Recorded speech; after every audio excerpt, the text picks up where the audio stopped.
नमस्कार दोस्तों, study with mind map YouTube channel में आपका बहुत बहुत स्वागत है। तो अभी तक हमने चैनल पे हिंदी जो थी आपकी वो पूरी फिनिश कर दी है और आज से हम अपने जो प्रैक्टिस सेट है उसको स्टार्ट करने जा रहे हैं। इन प्रैक्टिस सेट के अंदर आपके 20 क्वेश्चन होंगे और कम से कम ये कोशिश की जाएगी कि एक क्वेश्चन से आपके 3 से 4 क्वेश्चन आपके करा दिए जाएँ। तो इस हिसाब से देखा जाए तो एक प्रैक्टिस सेट के अंदर हम 60 क्वेश्चन कवर अप कर रहे होंगे, डायरेक्टली और इनडायरेक्टली। और साथ ही साथ जो कॉन्सेप्ट होंगे उनको भी क्लियर करेंगे। अगर आपने हिंदी की वीडियोस को नहीं देखा है तो चैनल पे आपको एक प्लेलिस्ट मिल जाएगी, तो वहाँ से आप उनको देख सकते हो। और प्लेलिस्ट का जो लिंक है मैं आपको डिस्क्रिप्शन में दे दूँगा, तो वहाँ से भी आप जा कर के उन्हें देख सकते हो। तो स्टार्ट करते हैं अपना आज का जो डिस्कशन है। तो इसमें सबसे पहला क्वेश्चन है हमारा, हिंदी भाषा के विकास का सही अनुक्रम कौन-सा है? ऑप्शन ए पाली, प्राकृत, अपभ्रंश, हिंदी, या फिर ऑप्शन बी प्राकृत, अपभ्रंश, हिंदी, पाली, या फिर ऑप्शन सी अपभ्रंश, पाली, प्राकृत, हिंदी, या ऑप्शन डी हिंदी, पाली, अपभ्रंश या प्राकृत। तो यहाँ पे हमारा जो राइट आंसर है वो है आपका ए पाली, प्राकृत, अपभ्रंश और हिंदी। देखो, जब हम हिंदी के विकास की बात करते हैं तो हिंदी की जो आदि जननी है वो है आपकी संस्कृत। और संस्कृत में सबसे पहले पहले जो विकसित हुई थी वो आपकी वैदिक, जिसके अंदर हमारे वेद लिखे गए, फिर आपकी लौकिक, फिर पाली, प्राकृत, फिर अपभ्रंश। यहाँ से आपकी जो भाषा थी उनमें अलग अलग विकार आना स्टार्ट हुआ। यहाँ से ही आपकी अलग अलग जो भाषाएं थी वो विकसित हुई। तो इसमें थी आपकी सौरसेनी, अर्धमागधी, मागधी, महाराष्ट्री, पैसाची, ब्राह्मण। ये सभी भाषाएं अपभ्रंश से ही निकली। फिर अपभ्रंश के बाद जो विकार आया वो आपका अभट्ट बना। नेक्स्ट क्वेश्चन आता है आपका, पश्चिमी हिंदी की कितनी बोलियां हैं? Option A 2, option B 3, option C 4, या ऑप्शन डी 5। तो यहाँ पे हमारा जो राइट आंसर है वो है आपका 5, ऑप्शन डी। जब हम हिंदी भाषा की उपभाषा और बोली की बात करते हैं तो हिंदी भाषा की जो उपभाषा है वो है आपकी 5, पश्चिमी हिंदी, पूर्वी हिंदी, राजस्थानी, बिहारी और पहाड़ी। वहीं जब हम बोलियों की बात करते हैं तो इसकी बोलियां हैं 17। अगर इसमें हम नेपाली लगा देते हैं तो वो हो जाती हैं आपकी 18। तो जब मैं पश्चिमी हिंदी की बात करता हूँ तो इसकी 5 हैं, जैसे कौरवी, ब्रज, हरियाणवी, कन्नौजी, बुंदेली। वहीं जब मैं पूर्वी हिंदी की बात करता हूँ तो इसकी 3 हैं, अवधी, बघेली, छत्तीसगढ़ी। राजस्थानी हिंदी की आपकी 4, तो जयपुरी, मारवाड़ी, मेवाती, मालवी। वहीं बिहारी की बात करता हूँ तो इसकी 3, मैथिली, मगही, भोजपुरी। पहाड़ी में आपकी आती हैं 3। कई बार हम इसको 2 कंसीडर करते हैं, नेपाली को अगर हटा देते हैं तो 2, नेपाली को लगा देते हैं तो 3। तो इसमें आती है कुमाऊनी, गढ़वाली और नेपाली। और ये है आपकी यहाँ पे 5। तो अगर हम इनको टोटल करते हैं तो ये हमारी हो जाती है 18, अगर नेपाली को ऐड कर लेते हैं तो। अगला क्वेश्चन आता है आपका, मूल विभाजन के आधार पर व्यंजन कितने प्रकार के होते हैं?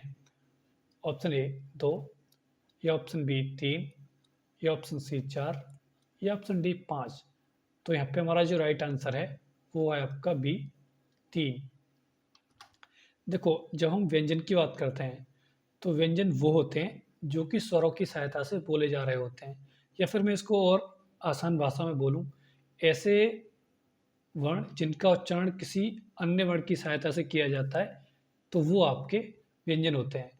व्यंजन को हम 3 आधार पे बांट सकते हैं, मूल विभाजन के आधार पे, स्वर तंत्रियों के कंपन के आधार पे, प्राणवायु के आधार पे। जब मैं प्राणवायु के आधार पे बात करता हूँ तो 2 प्रकार के होते हैं। स्वर तंत्रियों के कंपन के आधार पे 2 प्रकार के होते हैं। वहीं मूल विभाजन की बात करते हैं तो ये 4 प्रकार के होते हैं। अगला क्वेश्चन आता है आपका, हिंदी में मूलतः वर्णों की संख्या। Option A 50, option B 51, option D 53, या ऑप्शन सी 52। तो यहाँ पे हमारा जो राइट आंसर है वो है सी 52। तो जब हम वर्णों की बात करते हैं तो वर्णों का जो व्यवस्थित समूह होता है हम उसको बोलते हैं क्या? वर्णमाला। ठीक है। वर्णमाला के अंदर होते हैं आपके स्वर और व्यंजन। स्वरों की जो संख्या होती है वो होती है आपकी 11। इसमें जो मूल स्वर होते हैं ए, ई, उ और रे, ये होते हैं आपके 4। और जो आपके दीर्घ स्वर होते हैं वो होते हैं आपके आ, ई, उ, ये होते हैं आपके 3। और जो संयुक्त स्वर होते हैं वो होते हैं आपके 4। इस हिसाब से हम हमारे जो स्वर होते हैं वो होते हैं आपके 11। ए और आ का जो उच्चारण स्थान होता है वो होता है आपका कंठ। ई और ई का होता है आपका तालु। इसका होता है आपका ओष्ठ। ये इसका होता है आपका मूर्धन्य, मूर्धा। वहीं जब हम बात करते हैं ए और ऐ, तो इसका होता है कंठोष्ठ। और वहीं हम बात करते हैं ओ और औ, तो ये होता है आपका कंठ तालव्य। वहीं जब हम व्यंजन की बात करते हैं तो व्यंजन होते हैं आपके का से लेके मा तक होते हैं स्पर्श व्यंजन। और जो य, र, ल, व होता है वो होते हैं आपके अंतस्थ व्यंजन। स, श, स, ह, ये होते हैं आपके स्पर्श। और छ, त्र, ज्ञ, गिस्त्रा, ये होते हैं आपके संयुक्त व्यंजन। वहीं जो आपके अंघा और अड़ा होते हैं ये होते हैं आपके अयोगवाह। नेक्स्ट क्वेश्चन आता है आपका, स्पर्श व्यंजन का दूसरा नाम है अर्धस्वर, संयुक्त व्यंजन, वर्गीय व्यंजन या अंतस्थ व्यंजन। तो यहाँ पे हमारा जो राइट आंसर है वो है आपका सी। अगला क्वेश्चन आता है आपका, संधि कितने प्रकार की होती है? Option A 1, option B 2, option C 3 या ऑप्शन डी 4। तो यहाँ पे हमारा जो राइट आंसर है वो है आपका सी 3। तो जब हम संधि की बात करते हैं तो जब दो ध्वनियों या फिर दो वर्णों के मिलने से जो विकार आता है उसे हम संधि बोलते हैं। और ये 3 प्रकार की होती है। पहला आपका स्वर, दूसरा व्यंजन, तीसरा आपका विसर्ग।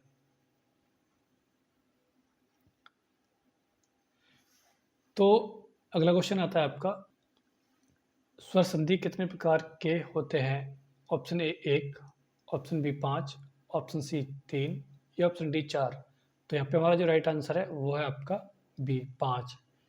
तो जब हम स्वर संधि की बात करते हैं तो जब आपके दो स्वर मिलते हैं और इनके कारण कोई भी विकार आता है तो उसको हम स्वर संधि बोलते हैं।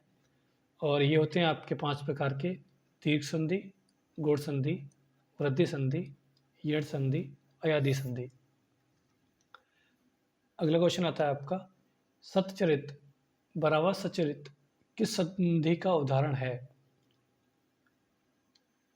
ऑप्शन ए स्वर या ऑप्शन बी व्यंजन या ऑप्शन सी विसर्ग या ऑप्शन डी दीर्घ। तो यहाँ पे हमारा जो राइट आंसर है वो है आपका बी, व्यंजन संधि। जब हम व्यंजन संधि की बात करते हैं तो इसमें आपके कुछ नियम होते हैं। ता संबंधी नियम, यदि ता के बाद चा या छा आता है तो वो आपका चा हो जाता है। अगला क्वेश्चन आता है आपका, दो या दो से अधिक शब्दों से मिलकर बने हुए नए सार्थक शब्द को क्या कहते हैं? ऑप्शन ए संधि, ऑप्शन बी समास, ऑप्शन सी अव्यय या ऑप्शन डी छंद। तो यहाँ पे हमारा जो राइट आंसर है वो है आपका बी, समास। जब हम समास की बात करते हैं तो वो होते हैं आपके 6 प्रकार के। सबसे पहला अव्ययीभाव, कर्मधारय, द्विगु, द्वंद्व, बाहुब्री और तत्पुरुष। और तत्पुरुष भी होता है आपका 6 प्रकार का। अगला क्वेश्चन आता है, सर्वनाम के भेद होते हैं? Option A 2, option B 6, option C 4 या ऑप्शन डी 8। तो यहाँ पे हमारा जो राइट आंसर है वो है आपका बी 6। तो जो शब्द संज्ञा के स्थान पे प्रयोग किए जाते हैं तो उन्हें हम सर्वनाम बोलते हैं। और ये होते हैं आपके 6 प्रकार के, पुरुषवाचक, निजवाचक, निश्चयवाचक, अनिश्चयवाचक, संबंधवाचक और प्रश्नवाचक। अगला क्वेश्चन आता है आपका, कर्म के आधार पर क्रिया के कितने भेद होते हैं? Option A 1, option B 2, option C 3 या ऑप्शन डी 4। तो यहाँ पे हमारा जो राइट आंसर है वो है आपका बी 2। तो कर्म के आधार पे आपके दो प्रकार होते हैं, अकर्मक और सकर्मक। अगला क्वेश्चन आता है, मोहन चाकू से फल काटता है, वाक्य में कारक है।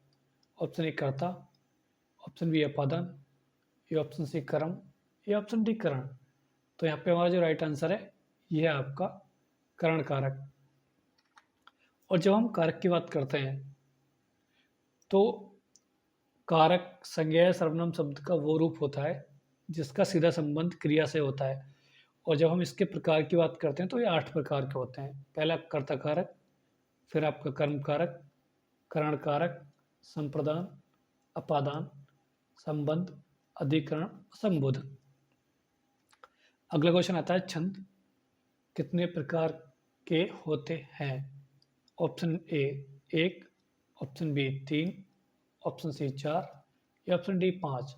तो यहाँ पे हमारा जो राइट आंसर है वो है आपका 3। तो छंद आपके 3 प्रकार के होते हैं। पहला आपका मात्रिक, वार्णिक, फिर आपका मुक्तक। और जो आपका मात्रिक होता है वो 3 प्रकार का होता है, सममात्रिक, अर्धसममात्रिक, विषममात्रिक।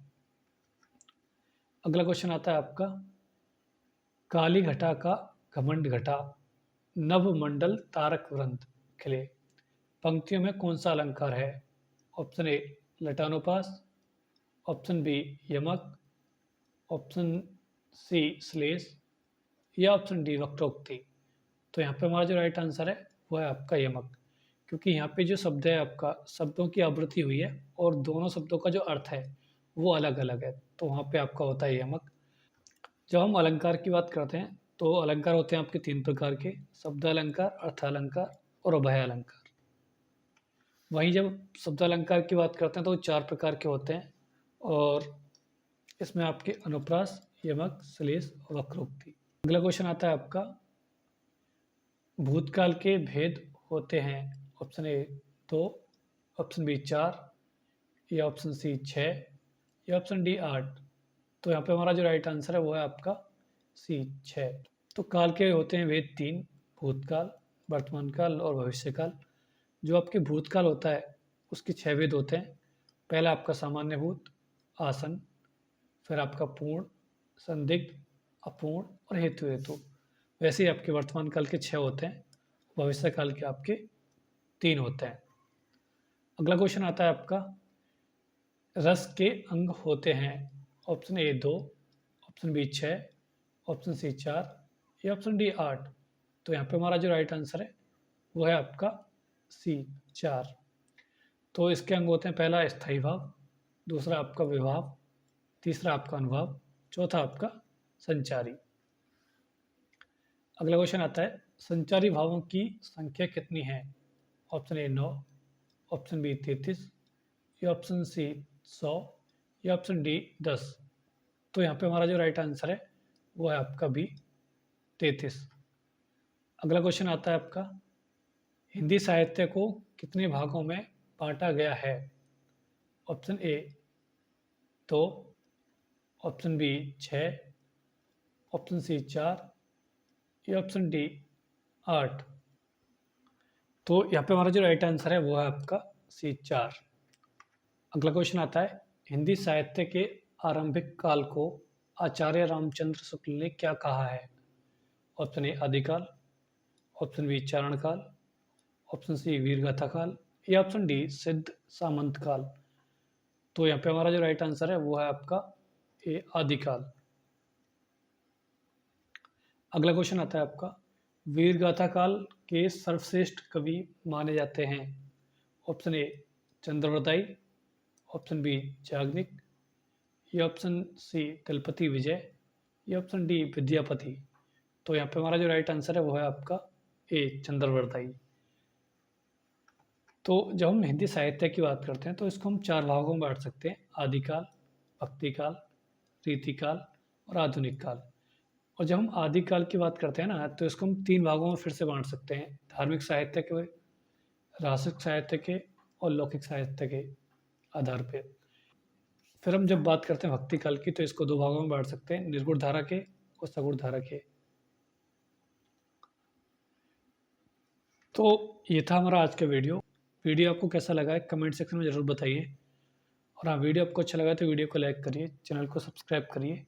मिलते हैं आपको नेक्स्ट वीडियो में। धन्यवाद।